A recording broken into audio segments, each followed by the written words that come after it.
we shall propose further cooperative efforts between all the nations in weather prediction and eventually in weather control.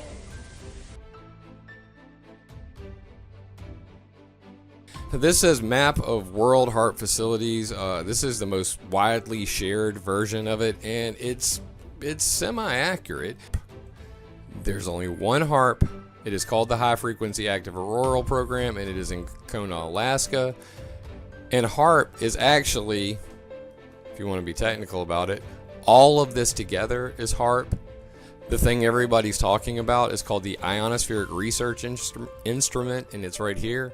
It's 180 towers, and they're putting them on boats, and they're building a much, much bigger HAARP in Norway by 2016.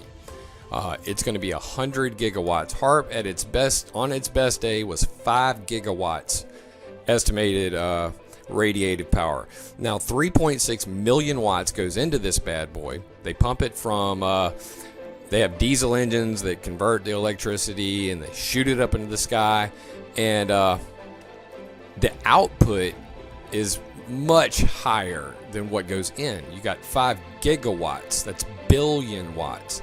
3.6 million watts go in, 5 billion watts worth comes out. Now over in Norway, the new IceCat 3D is going to be 100 billion watts. HAARP, 5 billion watts. IceCat 3D, 100 billion watts, gigawatts. Now that can modify the weather. Over in Tromsø, Norway, you can see that they have 3 arrays here. They're going to heat it way out here. Now the waves, the MS waves, the very low frequency waves, they're what's creating the antenna now. They're not actually just powering the ionosphere, the polar electric jet. They're shooting it way out here into space, and these waves are traveling down and creating another antenna. This is very important, and I know this is high level, but there are people who are going to understand this that need to hear it.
아침 긴 폭염을 잠시 식혀주는 단비가 참 반갑다 싶었는데요.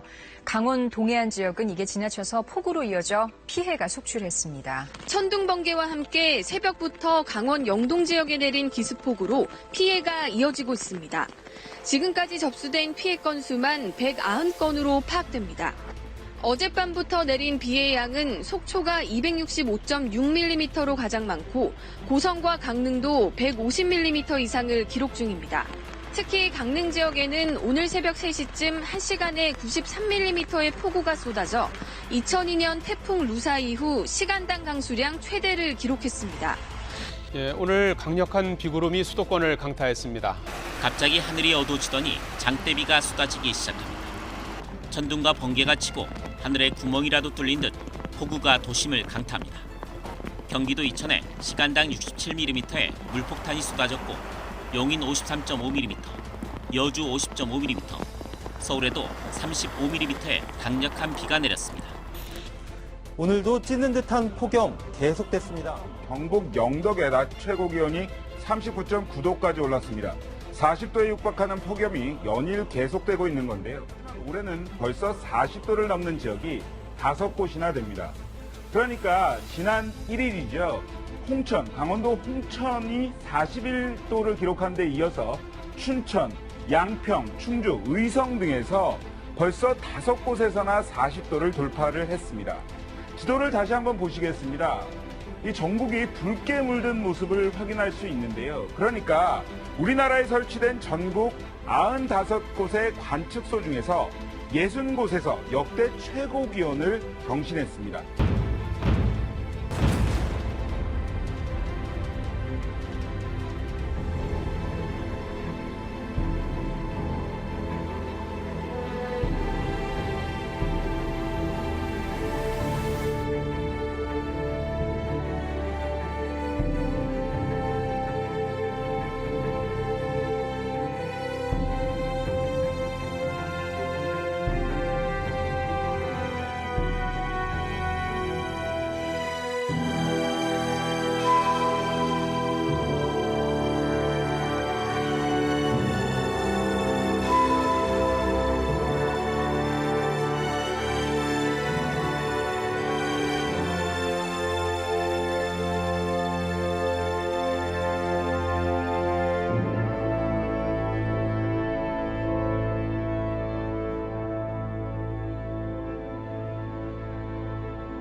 서울역과 인천공항을 잇는 KTX 노선이 오는 9월부터 폐지됩니다.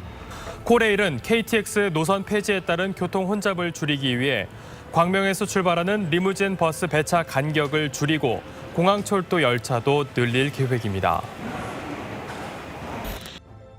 코레일이 내일부터 대전역에서 단 한 번에 인천공항에 가는 KTX 인천공항 노선을 잠정 중단하겠다고 밝히면서 폐지설까지 거론되고 있습니다.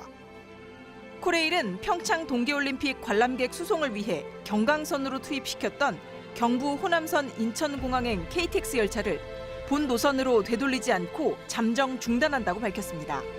차량 정비를 위해서라고 밝혔지만 대략적인 운행 재개 시점조차 알리지 않고 있어 사실상 폐지 수순에 들어갔다는 관측입니다. 대구 도심에 위치한 동대구역에서 인천공항까지 직행하는 KTX 열차. 2014년부터 하루에 왕복 15차례 편성된 이 열차는 지난달 1일부터 운행이 중단됐습니다. 평일 승객은 정원의 15%선, 수익성이 떨어진다는 이유로 아예 노선 폐지를 검토하고 있습니다. 코레일은 대신 도심공항 터미널이 있는 광명역에서 내려 공항 리무진으로 갈아타고 이동하는 방법을 추천하고 있습니다. 광주를 비롯한 지방도시에서 인천공항으로 가는 KTX 노선이 폐지 수순을 밟고 있습니다. 4년 전 개통된 뒤 하루 2회씩 광주 송정역과 인천공항을 잇는 KTX. 지난 평창올림픽 때 운행이 중단된 이후 지금까지 열차 정비를 이유로 멈춰 있습니다. 그런데 인천공항 KTX 노선이 오는 9월 1일 전면 폐지될 처지에 놓였습니다. 광주뿐만 아니라 대구와 부산 등 다른 도시에서 인천공항을 잇는 노선도 마찬가지입니다. 바로 철도를 이용해서 공항까지 갈 수 있는 이런 접근성을 위해서, 편익성을 위해서 해놨는데 이걸 지금 충분한 대안 없이 중단하는 것은 아주 잘못된 정책이라고 보고요.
대한항공은 이런 이유로 우선 김포 광주 노선의 폐지를 추진하는 것으로 알려졌습니다.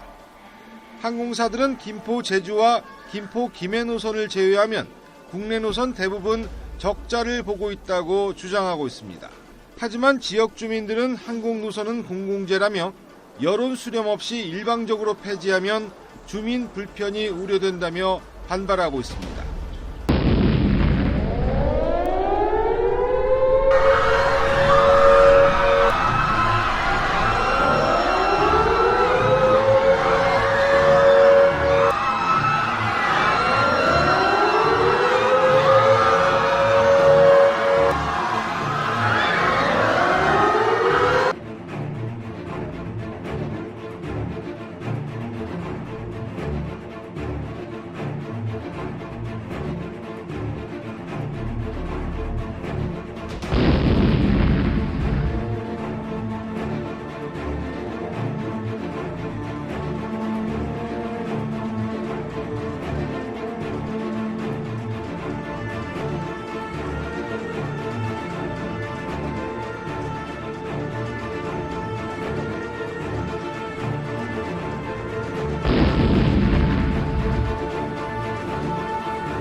경북 구미가 지역구인 자유한국당 백승주, 장석춘 의원과 장세용 구미시장 등이 삼성전자의 철수 철회를 촉구했습니다.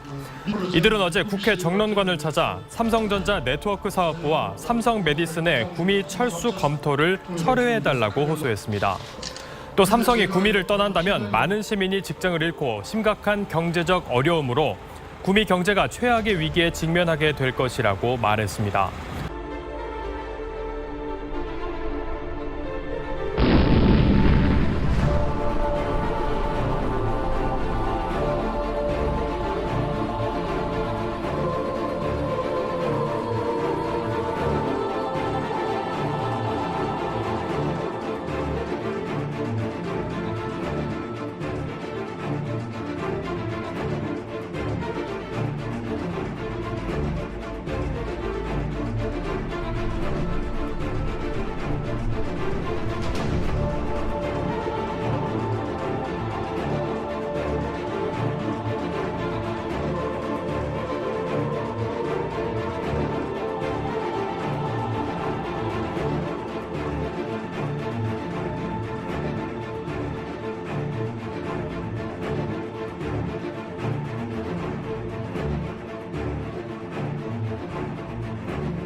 미국 국적인 조현민 전 대한항공 전무를 등기이사로 불법 등재한 진에어의 면허 취소를 검토하는 첫 청문회가 어제 비공개로 열렸습니다. 진에어 측과 국토부의 공방이 치열했습니다. 지난 25일 진에어 직원 모임의 국토부 규탄 집회. 직원 모임은 국토부가 1,700여 명에 달하는 직원과 가족 수천 명의 생계를 놓고 이른바 갑의 횡포를 저지르고 있다고 주장했습니다. 외국인 등기이사가 한 명이라도 있으면 면허를 취소해야 한다는 항공사업법과 외국인이 임원의 2분의 1만 넘지 않으면 등록이 가능하다고 규정한 항공안전법이 충돌하기 때문입니다. 또 미국 국적의 브래드 병식 박 씨가 6년 동안 사회이사로 재직했던 아시아나항공과의 형평성 문제도 불거졌습니다. 국토부는 시기가 달라 아시아나는 면허 취소 대상이 아니라고 선을 그었지만 진에어 측은 납득할 수 없다는 입장입니다. 또 면허 취소 시 직원들의 대량 실직 문제와 함께 투자자들의 경제적 손실이 우려된다는 점도 강조했습니다.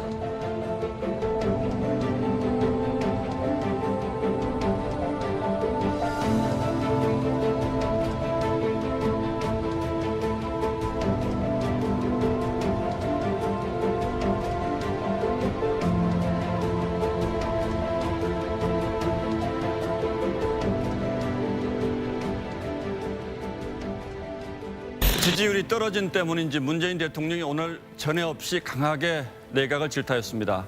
현 정부가 가장 중요하게 생각하는 일자리 문제, 특히 청년 일자리 정책을 추진할 의지가 있는가?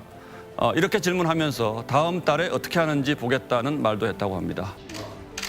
문재인 대통령은 취임 직후 집무실을 공개하면서 일자리 상황판을 설치했다고 했습니다. 실업률 가볼까요? 네. 실업률 아까 4.6%, 특히 청년 여성이 더 심각하다. OECD 평균에 비해서 알 수 있습니다. 하지만 지난해 청년층 취업자는 월 평균 397만 명으로 1년 전보다 12,000명이 줄어들었습니다. 문 대통령은 오늘 청년 일자리 점검 회의를 소집해 장관들을 질타했습니다. 각 부처가 청년 일자리 문제를 정책의 최우선 순위에 두고 있는 것으로 보이지 않는다고 말했습니다. 정부 각 부처에 그런 의지가 제대로 전달됐는지, 그리고 또 정부 각 부처가 그 의지를 공유하고 있는지 의문입니다. 앞으로 3, 4년 동안 특단의 대책을 마련하라고 지시했습니다.